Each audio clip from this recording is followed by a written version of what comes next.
Hi, my name is Spencer Harrison Moore, and I'm going to be doing a piece from Twilight by Anna Deavere Smith. As soon as we got into the police station, there were plainclothes policemen everywhere.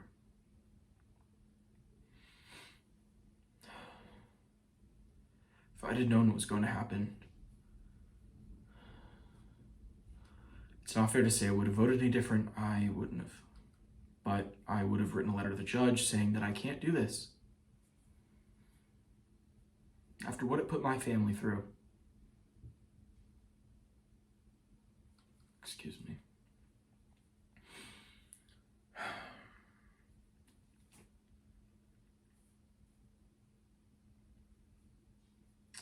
As we were leaving the courtroom,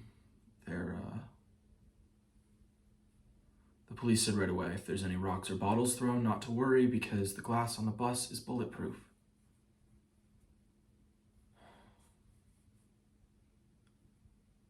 And there was this mob scene already forming.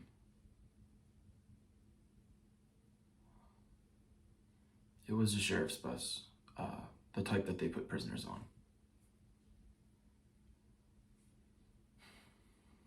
So we get to the hotel and the police are just trying to cover our faces and get us on the bus. And there's already these reporters out trying to get an interview. And this one reporter,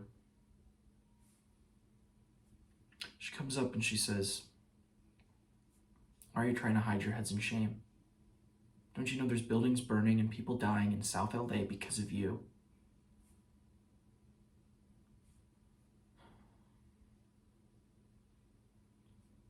I get home and that same reporter's standing on my doorstep speaking to my wife. And I can hear my wife. My wife says, "My husband doesn't want to speak to anybody right now." But this reporter, she says, "Well, the people want to know. The people want to know." So I come up and I say, "Didn't you hear what my wife said? I don't want to speak to anybody." And I slam the door in her face. So we turn the TV on. And the political leaders, President Bradley, Mayor Bush, they're condemning our verdicts. I mean, us jurors tossed around the idea, was this some kind of setup? Were we just pawns thrown away by the system? And before we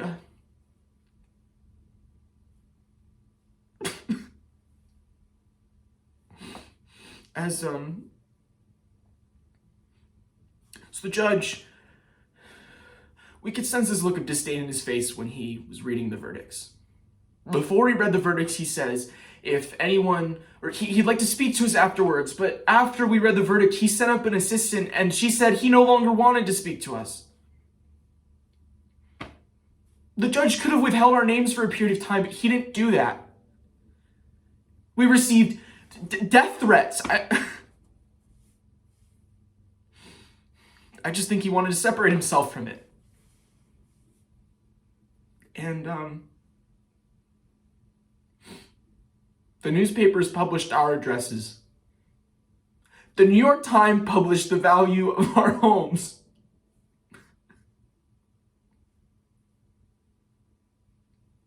We received hate mail.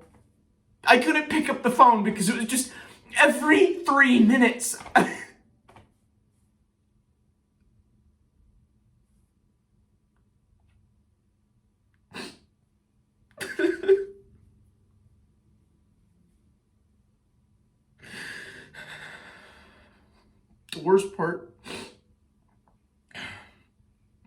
The worst part was a letter from the KKK. And this letter said,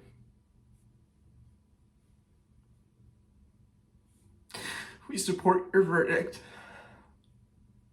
And if you need any help or assistance, we welcome you to the fold." And it was just like, no. Oh God, no.